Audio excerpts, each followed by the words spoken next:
Hey guys, my name is Sayyeda Aksa and I am the law student as well, and this video is about you to give you the complete introduction of the LET examination.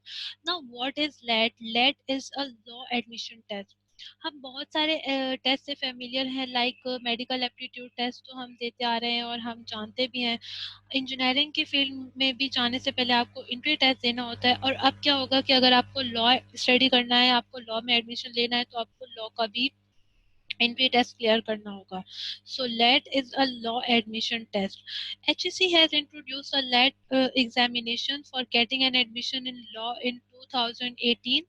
और क्या हुआ था 2018 में, LLB का 3 years के programme को and कर दिया था, और अगर आप किसी को लॉ पढ़ना है तो उसको क्या करना होगा, LLB का 5 ईयर का प्रोग्राम में एडमिशन लेना होगा, दैट इज BA LLB. और उससे भी पहले आपको क्या करना होगा, लेट को क्लियर करना होगा. और मैं आपको एक और चीज़ क्लियर कर दूं कि अगर आपको लॉ पढ़ना है तो लेट की रजिस्ट्रेशन स्टार्ट हो चुकी है, online registration for 2020, and the last date of online registration is 21 July. अब हम यहाँ पर देखेंगे कि लेट के एग्जामिनेशन में और क्या क्या चीज़ें जो है वो डिटेल में हम देखेंगे कि जो लेट है उसमें क्या क्या चीज़ें आती हैं. तो यहाँ पे जो है वो आपको सिलेबस दिख रहा होगा लेट का. उसमें जो है वो आपसे 2 तरह का पोर्शन में डिवाइड है. सबसे पहले तो जो है वो सब्जेक्टिव है.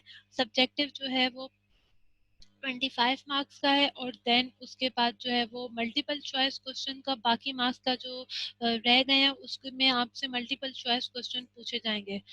अब हम इसको देख लेते हैं. 15 मार्क्स का जो है वो आपसे ऐसे पूछा जाएगा. ऐसे के जो है वो बहुत सारे टॉपिक हो सकते हैं, लाइक करप्शन हो सकता है, डिसिप्लिन इन पाकिस्तान, और जो है वो उसके अलावा आपसे चाइल्ड लेबर के ऊपर पूछा जा सकता है, टेररिज्म के ऊपर पूछा जा सकता है, इन्वायरमेंटल पॉल्यूशन के ऊपर जो है वो ऐसे आ सकता है. तो किसी तरह के भी टॉपिक हो सकते हैं ऐसे के.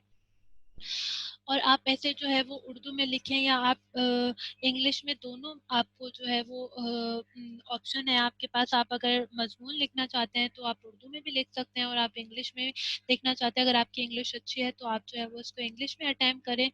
तो ये 15 मार्क्स का ऐसे होगा. और लिखना कितना होगा, 200 वर्ड्स. 200 वर्ड्स बहुत ज़्यादा नहीं है, तो इसलिए ज़्यादा परेशान होने की ज़रूरत नहीं है. उसके बाद जो है वो 10 मार्क्स का पर्सनल स्टेटमेंट है. पर्सनल स्टेटमेंट जो है वो आपको किसी भी अच्छी जगह पर जॉब करने के लिए या किसी कंपनी में भी आपसे जो है वो पर्सनल स्टेटमेंट लिखवाया जाता है. तो जैसा कि हम जानते हैं कि लॉ भी एक प्रोफेशनल फील्ड है, तो इस वजह से आपको जो है वो पर्सनल स्टेटमेंट भी लिखना होगा. उसके बाद जो है वो 20 मार्क्स का जो है वो इंग्लिश का सिनोनिम्स और एंटोनिम्स और प्रेपोजिशन होंगे. 20 मार्क्स का जनरल नॉलेज का मल्टीपल चॉइस क्वेश्चन होंगे. 10 मार्क्स का इस्लामिक स्टडीज होगा, 10 मार्क्स का पाकिस्तान स्टडीज होगा, और 10 मार्क्स का उर्दू के एमसीक्यूज होंगे. और उर्दू में जो है वो आपसे वाहिद जमा और इस तरह की चीज़ें पूछी जा सकती हैं. उसके बाद जो है वो 5 मार्क्स का मैथमेटिक्स का, बेसिक मैथमेटिक्स का वो होगा एमसीक्यूज. और इतना मुश्किल नहीं है, इजीली जो है वो हमें काफ़ी सारी चीज़ें जो है वो हम मैट्रिक इंटर से करते हुए आ रहे हैं तो हमें पता होंगी. उसके बाद जो है वो टोटल मार्क्स जो है वो 100 होंगे इस एग्जामिनेशन के, और जिसमें पासिंग मार्क्स कितने होंगे, 50. तो ये था एक सिलेबस ऑफ लेट एग्जामिनेशन. तो अगर आपको जो एडमिशन लेना है लॉ में, तो आपको जो है वो अपनी प्रिपरेशन स्टार्ट कर देनी चाहिए, और उससे भी ताकि जो है वो आपका एडमिशन हो जाए लॉ में. और उसके बाद अगर आपको कोई भी क्योरी है उसको लेकर, लेट को लेकर, तो आप जो है वो हम लोगों से पूछ सकते हैं. और अगर आप प्रिपरेशन करना चाहते हैं लेट की तो भी आप हमसे जो है वो कांटेक्ट कर सकते हैं. So thank you so much.